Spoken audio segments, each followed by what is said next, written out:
Hi friends, நம்ம இப்போ summon ஸ்டைலில் தொடர்ச்சியாக உள்ள அந்த செக்ஷன்ஸை ஒன் பை ஒன்னாக பார்த்துருவோம். அது பார்த்திங்கன்னா ஃபஸ்ட்டு சிஆர்பிசியில் 256 அதில் சொல்லப்பட்ட ஹெட்டிங் பாருங்கள். நான் அப்பியரன்ஸ் அல்லது டெத் ஆஃப் கம்ப்ளைனண்ட். ஒன்று நான் அப்பியரன்ஸாக இருக்கணும், இல்லை டெத்தாக இருக்கணும். இதுக்கான விவரங்கள் தான் இங்கே சொல்கிறாங்க. இது எப்படி பார்த்திங்கன்னா முக்கியமாக ஒரு சம்மன்ஸ் கேஸு, அதுவும் ப்ரைவேட் கம்பெனி கேஸுக்கு மட்டும்தான் இது பொருந்தும். அதை மைண்டில் வச்சுக்கோங்க. அதாவது ஒரு சம்மன் கேஸில் ஒரு ப்ரைவேட் கம்பெனி கேஸு பெண்டிங்கில் இருக்குது. அந்த மாதிரி இருக்கும்போது மற்றும் அந்த கேஸில் வந்து அக்யூஸ்ட் வந்து ஆஜராகிறாரு, அதே போல் மற்ற வாய்தாவுக்கும் வந்து ஆஜராகிட்டுருக்காரு கண்டினியூஸாக. அப்போது அந்த கம்ப்ளைனன்ட் வந்து ஆஜராகாமல் இருக்கும்போது அந்த நீதிபதி நினச்சா அந்த கம்ப்ளைனன்ட் ஆஜராகிறதுக்கு ஏதான காரணங்கள் இருந்தால் மட்டும்தான் அடுத்து வாய்தா ஒத்தி போடுவாங்க. இல்லைன்னா என்ன பண்ணுவாங்கன்னா அந்த அக்யூஸ்டை வந்து விடுதலை செஞ்சுட்டு அதை பதிவு செஞ்சுப்பாங்க. இதுதான் சப்செக்ஷன் 1ல் உள்ள விஷயம். நல்லா புரியும்னு நினைக்கிறேன். எக்ஸாம்பிளுக்கு நீங்கள் வந்து செக் கேஸ் ஞாபகம் வச்சுக்கோங்க. கம்ப்ளைனன்ட் வந்து கேஸ் போட்டார், அக்யூஸ்ட் வந்து ஆஜராகிட்டார், அடுத்தடுத்த ஹியரிங் ஆஜராகிறாரு. ஆனால் வந்து அந்த கம்ப்ளைனன்ட் கோர்ட்டுக்கு வரலைன்னா வேறு எதுவும் காரணம் இருந்தால் மட்டும்தான் அந்த கேஸை ஒத்தி போடணும். இல்லைன்னா டக்குன்னு அந்த அக்யூஸ்டை அக்யூட்டல் பண்ணி அதை பதிவு செஞ்சிடணும் மேஜிஸ்ட்ரேட்டு. இதுதான் சப்செக்ஷன் 1. சரிங்களா? செக் கேஸை ஞாபகம் வச்சுக்கோங்க. நெக்ஸ்ட்டு அதில் ஒரு ப்ரொவியூசர் சொல்லியிருக்காங்க. அது என்னென்னு கேட்டிங்கன்னா, சப்போஸ் அந்த கம்ப்ளைனன்ட் வந்து என்ன பண்ணுறாங்கன்னா ஒரு ப்ளீடர் மூலமாக கேஸை ரெப்ரசன்ட் பண்ணுறாங்க. இப்போ வக்கீலை வச்சு ப்ரைவேட் கம்ப்ளைண்ட் தாக்கல் பண்ணுறாங்க இல்லையா? அந்த மாதிரி இருக்கும் பட்சத்தில் அந்த நீதிபதி நினைத்தால் அந்த கம்ப்ளைனோட பர்சனல் அட்டண்டன்ஸ் வந்து நீதிமன்றத்தில் ஆஜராகுன்ற விஷயத்தை தவிர்த்துட்டு அந்த ப்ளீடர் ஆஜராகிறத மட்டும் ஏற்றுக்கிட்டு அந்த வழக்கை முன்னெடுத்து நடத்தலாம். அதாவது ப்ரொசீட் பண்ணலாம். நீங்கள் அந்த கேஸை வந்து அக்யூஸ்டை அக்யூட்டல் பண்ணி அனுப்பணும் அவசியம் இல்லை. இதுதான் அந்த ப்ரொவியூசரில் சொல்லப்பட்ட விஷயம். செகண்டு சப்செக்ஷன் 2 பார்த்தீங்கன்னா, சப்போஸ் அந்த கம்ப்ளைண்ட் வந்து டெத் ஆகிட்டான்னு வைங்களேன். டெத் ஆகிட்டா கூட அந்த மேலே ஃபஸ்ட்டு சொன்னாங்களே சப்செக்ஷன் 1ல் உள்ள விஷயம் அப்படியே பொருந்தும். என்னென்னா அந்த அக்யூஸ்ட் அந்த கம்ப்ளைண்ட் வந்து ஆகாதனால அந்த கேஸை வந்து அக்யூட்டல் பண்ணாங்க இல்லையா, அதே ப்ரொசீஜர் இங்கே பொருந்தும். இதுதான் நான் appearance or death of the complainant அந்த ஹெட்டிங்கில் சொல்லப்பட்ட விஷயம். இதே ரிலேட்டடாக நீங்கள் பிஎன்எஸ்எஸில் பார்த்தீங்கன்னா அதுக்கு உண்டான செக்ஷன் பாருங்கள், 279. இதை வந்து நீங்கள் செக் கேஸில் சப்போஸ் கம்ப்ளைண்ட் வந்து ஆஜராகாமலே இருந்தாங்கன்னா அவங்களுக்காக நீங்கள் வந்து இந்த சப்செக்ஷன் 1ல் வந்து நீங்கள் பெட்டிஷன் போட்டு அக்யூட்டல் பண்ண சொல்லி கேட்கலாம்.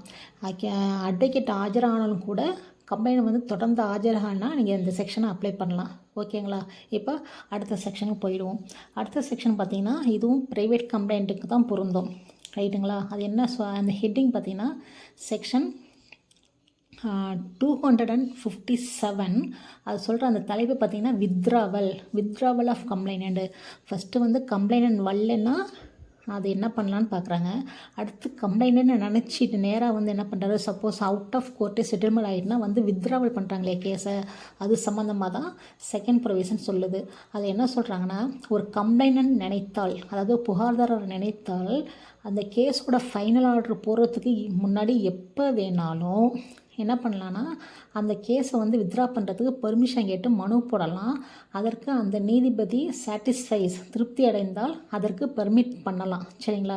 அவர் பெர்மிட் பண்ணும்போது அந்த மேஜிஸ்ட்ரேட் என்ன பண்ணுவாங்கன்னா அந்த ஒரு அக்யூஸ்டாக இருந்தால் அக்யூஸ்டையோ, இல்லை ஏதாவது ஒரு அக்யூஸ்டையோ, நிறைய அக்யூஸ்ட் இருக்கும் பட்சத்தில் ஏதாவது ஒரு அக்யூஸ்டையோ என்ன பண்ணுவாங்கன்னா அந்த மாதிரி வித்ரா பண்ணுறதுக்கு பெர்மிட் பண்ணுவாங்க.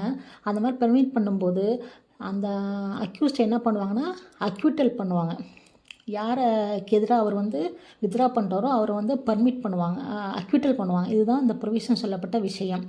அதே போல் இதோட சேம் ரிலேட்டடாக அந்த பிஎன்எஸ்எஸில் என்ன சொல்லியிருக்காங்கன்னா, வித்ராவல் ஆஃப் கம்ப்ளைண்ட்டுங்கிறது செக்ஷன் 280 சொல்லியிருக்காங்க. இதுதான் இந்த வித்ராவல் ஆஃப் கம்ப்ளைண்ட் சம்மந்தமாக உள்ள விஷயங்கள்.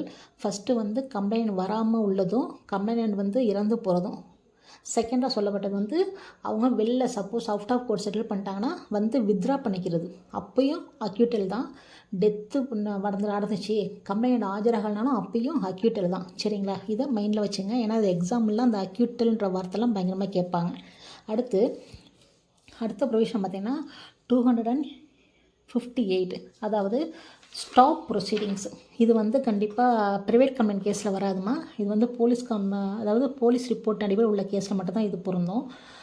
செக்ஷன் 258ல் power to stop proceedings in certain cases. அது என்ன கேஸ்ன்னு பார்த்தீங்களா, இன் எனி சம்மன் கேஸ், ஒரு சம்மன் கேஸு, அதாவது கம்ப்ளைண்ட் கேஸுக்கு அல்லாத சம்மன் கேஸ் சொல்லியிருக்காங்க. அப்போனா இது வந்து போலீஸ் ரிப்போர்ட் கேஸ் அடிப்படையில் உள்ள சம்மன்ஸ் கேஸ். அந்த கேஸில் மேஜிஸ்ட்ரேட் ஆஃப் ஃபஸ்ட் கிளாஸு இல்லைனா சிஜேஎம்மால் பவர் கொடுக்கப்பட்ட செகண்ட் கிளாஸு அந்த மேஜிஸ்ட்ரேட் என்ன பண்ணலான்னா, ஏதாவது அந்த காரணத்தை பதிவு செஞ்சுட்டு அதாவது ஜட்ஜ்மெண்ட்டுக்கு முன்னாடி எப்போ வேணாலும் ஸ்டாப் பண்ணலாம். ஸ்டாப் பண்ணிட்டு என்ன பண்ணுவாங்க, மற்றும் அந்த ஸ்டாப்பேஜ் ப்ரொசீடிங்ஸ் நடந்த டைமில் பிரின்சிபல் விட்னஸ்லாம் சப்போஸ் விசாரிச்சு முடிஞ்சு இருந்துச்சுன்னா அப்போ என்ன பண்ணுவாங்க, அந்த அக்யூஸ்டை அக்யூட்டட் பண்ணிடுவாங்க. சப்போஸ் அந்த பிரின்சிபல் விட்னஸ்லாம் விசாரிக்காமல் அதுக்கு முன்னாடியே ஸ்டாப் பண்ணிட்டாங்கன்னா அந்த அக்யூஸ்டை ரிலீஸ் பண்ணுவாங்க. ஏற்கனவே பார்த்தோம் இல்லையா அந்த ரிலீஸ் பண்ணுவாங்க. அந்த ரிலீஸ்க்கு என்ன அர்த்தம்னா டிஸ்சார்ஜுக்குள்ளே அந்த சேம் அதே அர்த்தம் தான் அந்த ரிலீஸ்க்கு வரும். இதுதான் இந்த செக்ஷன் 258ல் சொல்லப்பட்டது. அதே சேம் செக்ஷன் பார்த்தீங்கன்னா பிஎன்எஸ்எஸில் 281 சேம் கண்டென்ட் தான், எந்த ஒரு மாறுபாடும் இல்லை. சரிங்களா, இப்போ அடுத்த செக்ஷன் ஃபைனல் செக்ஷன் பார்த்தீங்கன்னா ரொம்ப முக்கியமான செக்ஷன். எப்படின்னா, இந்த சம்மன்ஸ் கேஸை வாரண்டி கேஸாக எடுத்து நடத்தலாமா, அதற்கு மேஜிஸ்ட்ரேட்டுக்கு பவர் இருக்கா, அது சொல்கிற செக்ஷன் 259. இதே ரிலேட்டடாக பிஎன்எஸ்எஸில் பார்த்தீங்கன்னா 282. ஏன் முன்னாடியே செக்ஷனை சொல்லிட்டேன்னா சேம் கண்டென்ட் தான், அது என்ன கண்டென்ட் மட்டும் பார்த்துக்குவோம். இப்போது ஒரு மேஜிஸ்ட்ரேட் வந்து அவங்க நினைக்கிறாங்க என்னென்னா 6 மாதம் வரைக்கும் தண்டனை தரக்கூடிய குற்றங்கள் இருக்கும் பட்சத்தில் அது ஒரு சம்மன்ஸ் கேஸாக இருந்து அந்த கேஸில் என்ன பண்ணுறாங்கன்னா, அந்த மேஜிஸ்ட்ரேட்டுக்கு வந்து நீதி நலன் கருதி இதை வந்து வாரண்ட் கேஸாக நடத்தணும்னு நினச்சாங்கன்னா அதை கன்வெர்ட் பண்ணி வாரண்ட் கேஸாக நடத்தலாம்.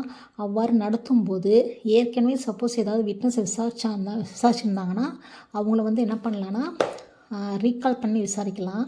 இல்லைனா ஏற்கனவே விசாரிக்கலைன்னா ஃபஸ்ட்டே ஆரம்பத்துலேருந்து வாரண்ட் கேஸ் ப்ரொசீஜரை ஃபாலோ பண்ணி கேஸை விசாரிக்கலாம். இதுதான் அந்த செக்ஷனில் சொல்லப்பட்ட விஷயம். இந்த ப்ரொசீஜரும் வேறு எந்த ஒரு ட்ரையல் ப்ரொசீஜர்லையும் கிடையாது. ஒரு சம்மன்ஸ் கேஸாக வாரண்ட் கேஸாக மாற்றுறது இது இந்த ப்ரொசீஜரில் மட்டும்தான் இருக்குது. இதுவும் எக்ஸாமினேஷன் பாயிண்ட் ஆஃப் வியூன்னு பயங்கரமாக கேட்பாங்க, நல்லா பார்த்து வச்சுக்கோங்க. சரிங்களா, என்ன கேட்பாங்கன்னா அந்த பனிஷ்மெண்ட்டு அஃபென்ஸ் இருக்கு இல்லையா, with imprisonment for a term exceeding 6 months, அந்த 6 மாதம் டைமுங்கிறது இங்கே ரொம்ப முக்கியம். சரிங்களா, இதுதான் இந்த சம்மன்ஸ் ட்ரையல் சம்மந்தமான உள்ள ப்ரொசீஜர். இது டோட்டலாக முடிச்சாச்சு.